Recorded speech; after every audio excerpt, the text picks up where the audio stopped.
Today you are going to hear the remarkable story of Ethan Miller, a young American of 21 years, a philosophy student at a large public university. Ethan was not only a convinced atheist, he carried within himself a burning anger against Christians. He said proudly that faith was nothing more than a crutch for the weak. He produced videos mocking preachers and amused himself by ridiculing anyone who dared to declare that Jesus was real. For many classmates, he was a genius of logic. For Christians, a declared enemy. But everything began to change on a day that seemed ordinary.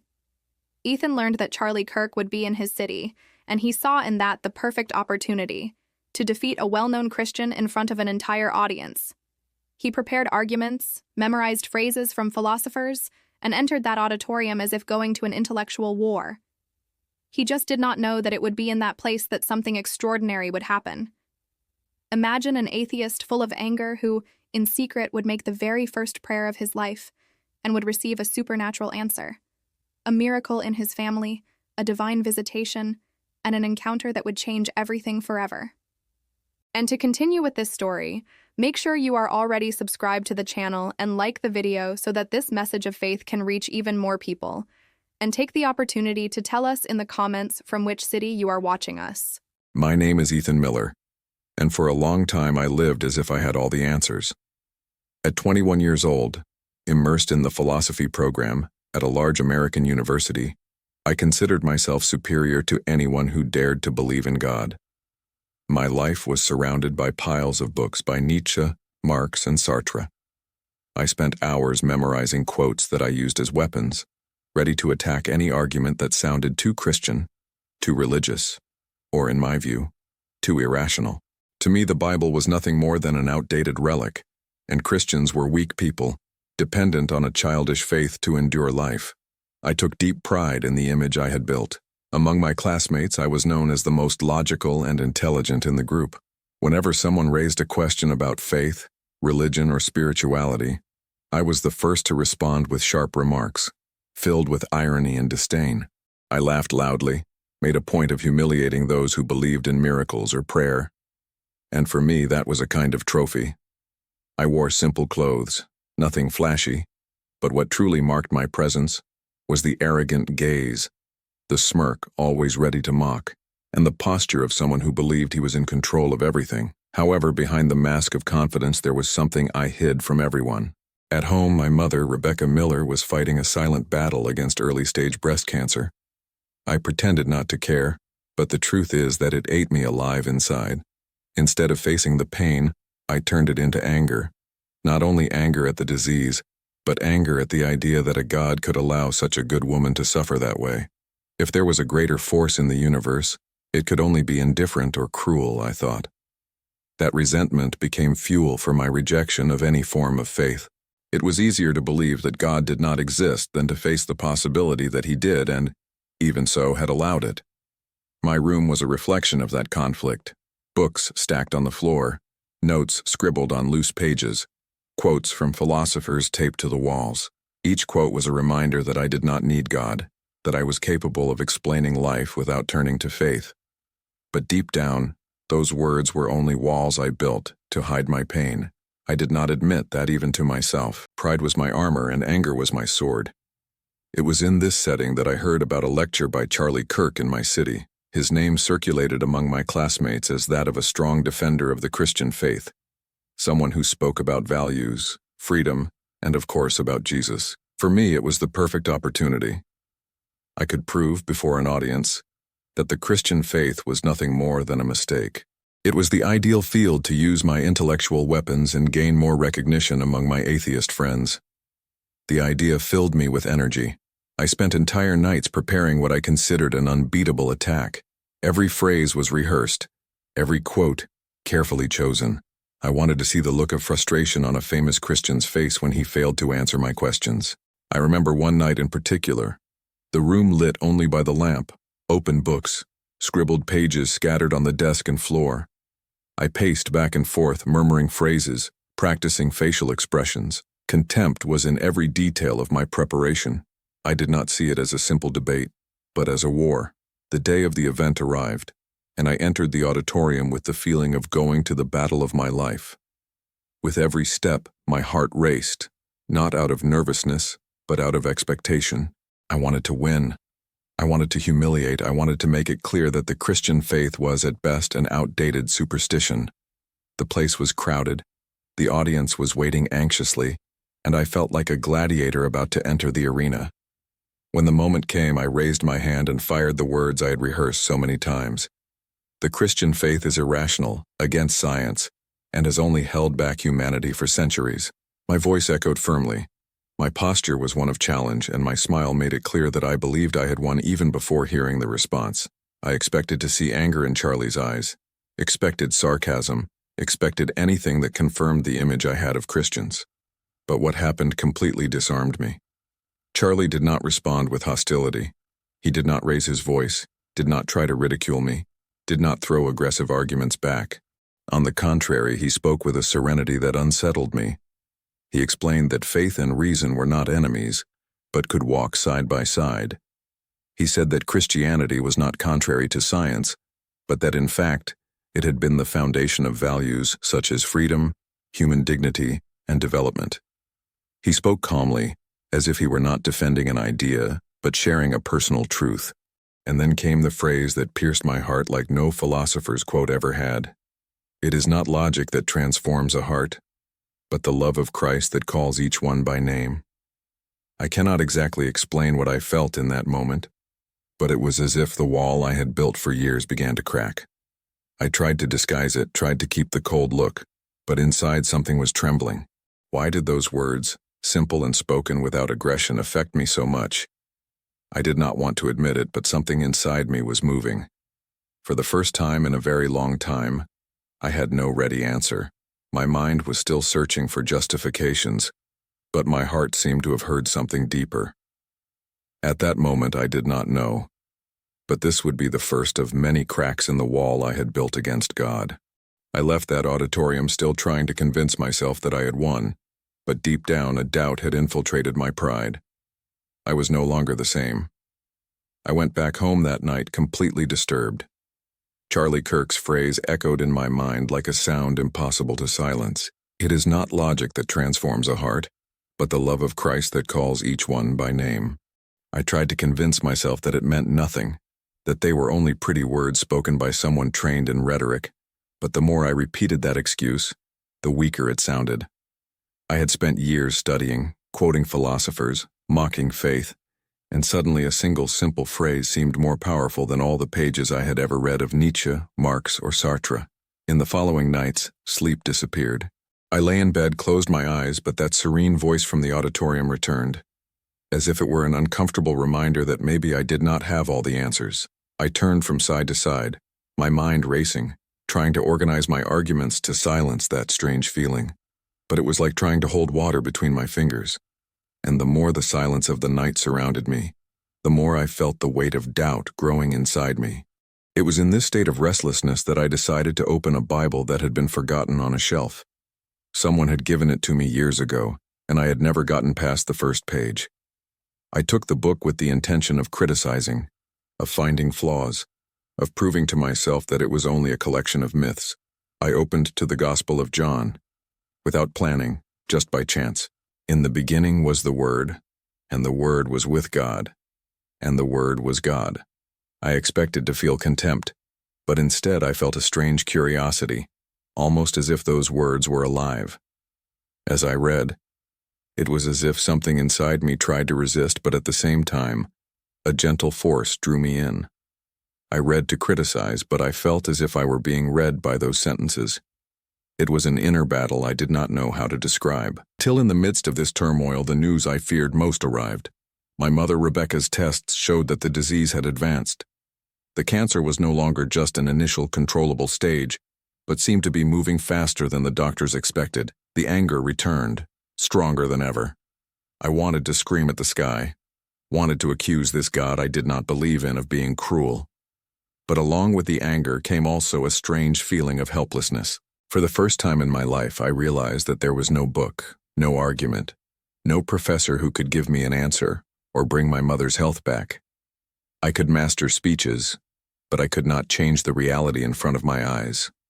It was in this mixture of wounded pride and silent despair that something unexpected happened. Alone in my room in the middle of the night, I sat on the edge of the bed, covered my face with my hands, and let slip a whisper I never thought I would say. God, if you exist, prove me wrong. It was almost a challenge, a last cry from someone who no longer knew what to do. I did not expect an answer. I said it with bitterness, like someone throwing words into the wind. But at that moment, something indescribable happened. The room, which until then seemed suffocated by darkness, was filled with a gentle light. It was not the cold light of a lamp, nor the flash of something that could be physically explained. It was a light that did not hurt the eyes but warmed the heart. I felt my whole body shiver, my heart race as if it were going to burst out of my chest, and tears began to flow without my being able to control them. I was not someone who cried, but there I was, broken, without masks. And in the middle of this experience, I heard a soft voice. It was not a sound that came from outside, but something that spoke directly to my soul. I have always been here. Even when you denied me, I did not come only for you, but for your house. Those words were like an earthquake inside me. How could someone who had spent years denying, mocking, and rejecting now hear something so clear and full of love? I knelt right there, unable to resist. For the first time in a long time, there were no arguments, no sarcasm, no walls of pride. There was only me, an arrogant young man being reached by something that was beyond any human logic. And even though my mind sought explanations, my heart knew that I had experienced something real, something supernatural, something that would change not only my story but also that of my family. I did not sleep that night. I remained silent, sitting on the floor, trying to understand what had happened.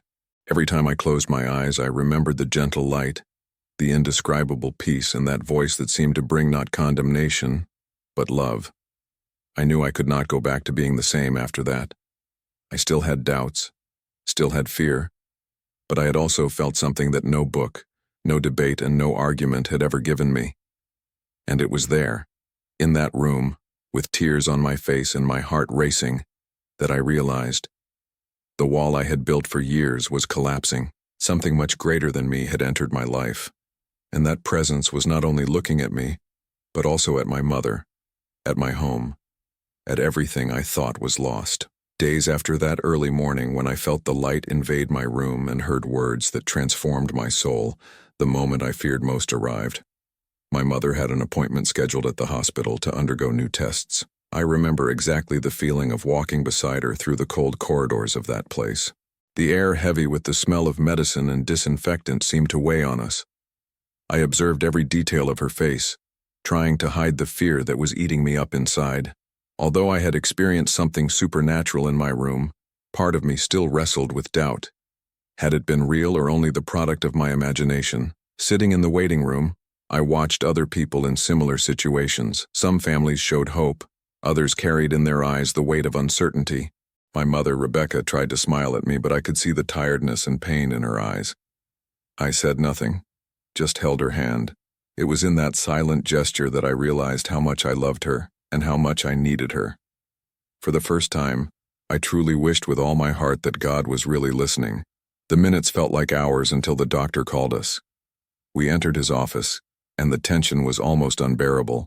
He opened the tests, looked at the images carefully, and furrowed his brow. I braced myself for the worst. My heart was racing with every second. But then, suddenly, I saw his expression change. What had been concern turned into perplexity. He began to flip through the old reports, comparing them with the new ones. Then, almost in disbelief, he said something I never imagined I would hear. There has been an unexpected regression of the tumor.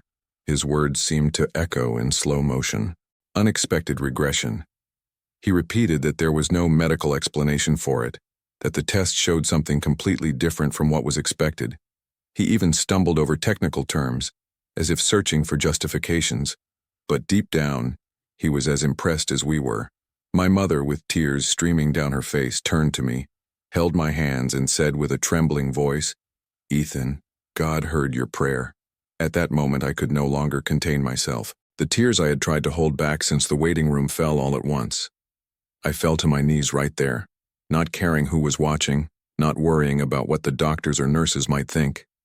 That hospital, full of pain and uncertainty, became for me the place where the reality of God was confirmed. I knew without a shadow of doubt that this was not coincidence.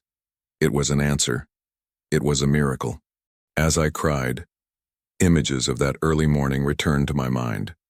The gentle light filling my room, the indescribable peace, the voice saying that it was not there only for me, but also for my house. Everything made sense. It was not only a subjective experience or the product of my tired imagination. It was real, and now the concrete proof was before me. The God I had denied for so many years, the God I had mocked in forums, the God I had ridiculed in debates had extended his hand to my mother and to me. I remembered every video I recorded mocking faith, every sarcastic comment I made to Christian classmates, every time I filled myself with pride quoting philosophers to try to silence the voice of someone who believed. And now, there, I was confronted by a reality I could not deny. The prayer I had made in secret, almost as a challenge, had been heard. My mother, who carried the mark of suffering, was witnessing something no human reasoning could explain. She hugged me tightly and repeated, "God heard you." Those words were not only a comfort, they were the confirmation that heaven had moved in our favor. I could not think of anything else but the weight of pride being stripped from me. It was as if years of resistance, anger, and arrogance were being washed away in tears there on the floor of a doctor's office. The following days were like living in another world. The news spread among family and acquaintances. Some reacted with surprise, others with disbelief. Many tried to justify it by saying it had been a medical error, that the previous tests must have been wrong. But inside me, I knew the truth. I had been there that early morning. I had heard that voice, and now I was seeing with my own eyes the result. Every time I looked at my mother smiling, every time I saw strength returning to her body, I remembered the promise. I did not come only for you, but for your house. It was as if every detail was connected. The God who had reached me in secret was now showing his power before everyone.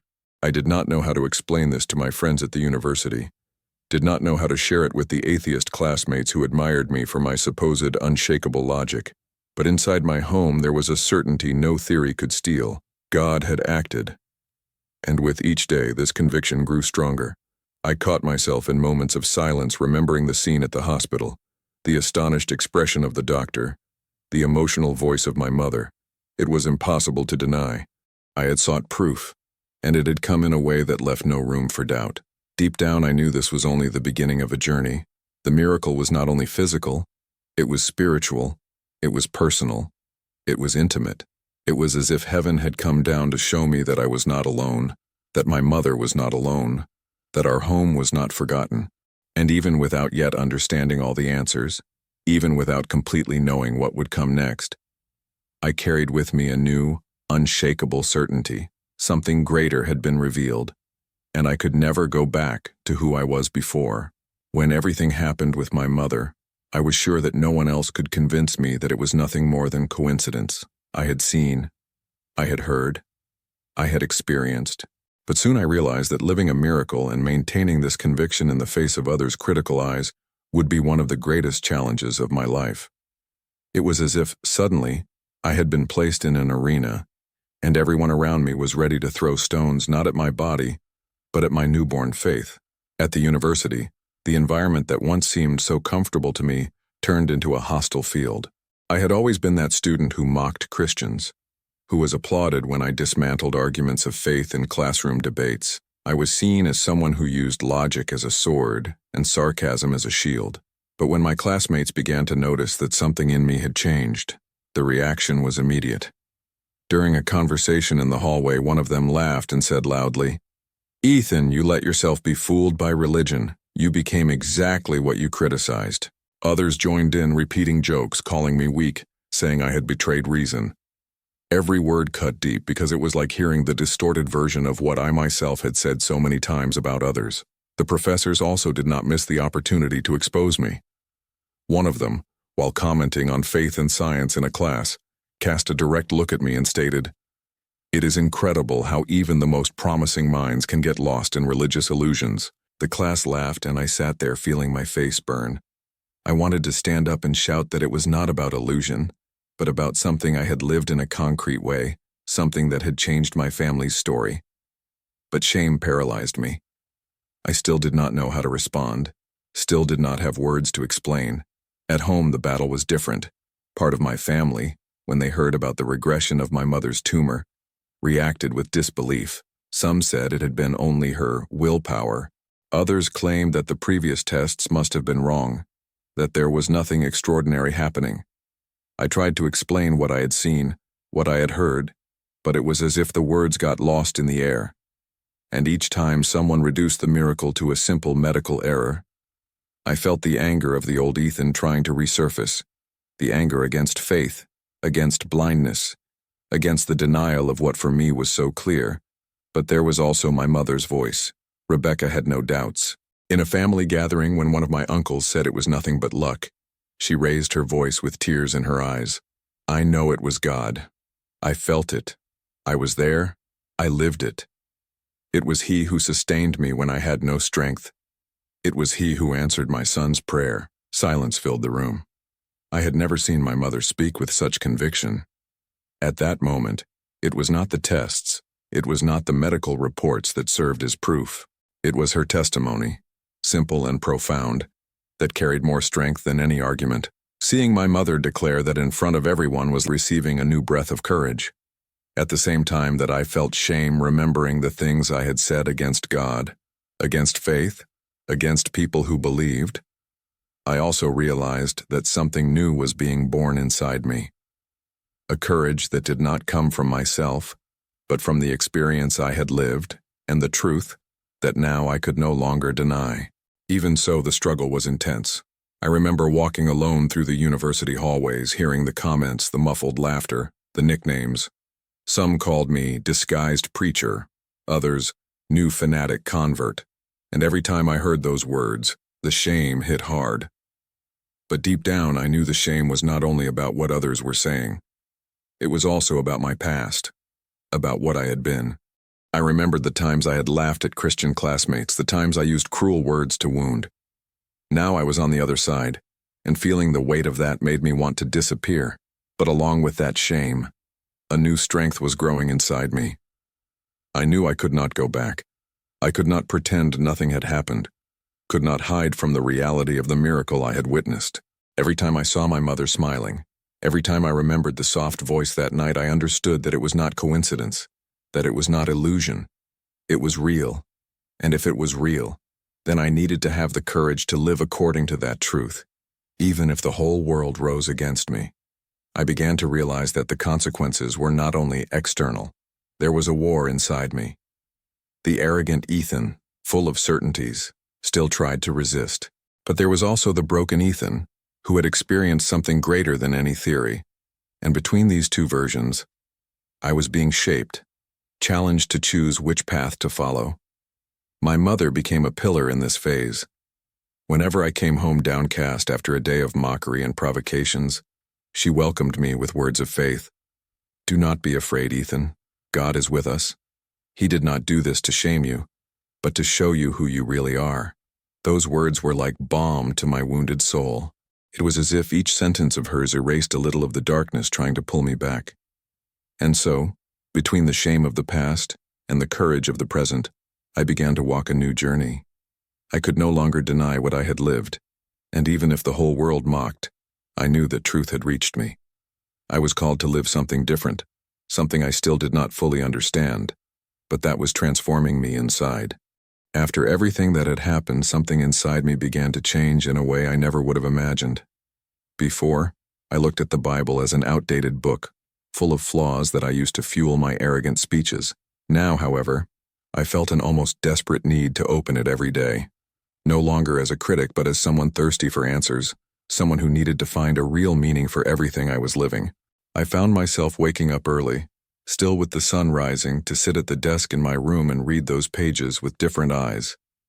Every word seemed to come alive. Every verse seemed to speak to me directly, as if it had been written for my story. I remember reading the first chapters of the Gospel of John again, but this time not with the intention of finding contradictions. I read as someone who is being nourished, as someone receiving something the heart had always searched for but never found in philosophy books. When Jesus said, I am the way, the truth, and the life, It was as if those words echoed in my soul, bringing a certainty no human argument could ever give.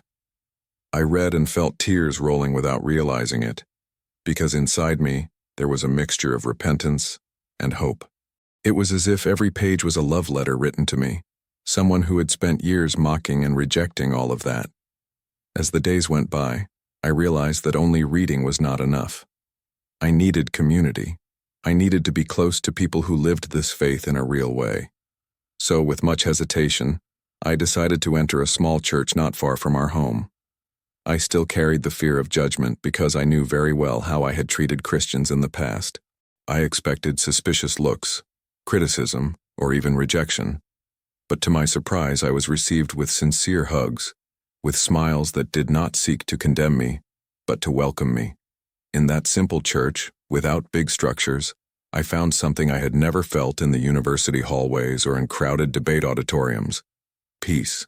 There was an atmosphere of love, of care, of people who prayed together, sang together, and cared for one another.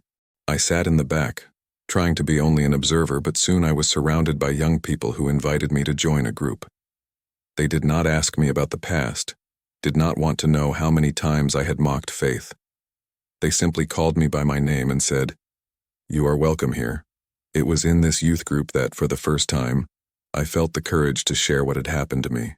With a trembling voice and a racing heart, I told them about the sleepless nights, about the prayer made in secret, about the early morning when I felt the light and heard that soft voice. I realized I did not need more arguments but an encounter. And that encounter changed everything, not only in me but also in my family. As I spoke, I saw the eyes of those young people fill with tears. They did not see me as a former enemy of faith, but as someone who had been rescued. My mother also began to attend the meetings with me. The same woman who once seemed worn down by the disease now arrived with a sparkle in her eyes and a smile of hope. I remember seeing her raise her hands during the songs, with tears streaming down her face, and it touched me in a way I cannot describe. Every week I realized that it was not only her physical health that had been restored, but also her faith, her joy, her trust in God. Being by her side in those meetings became for me a transformative experience.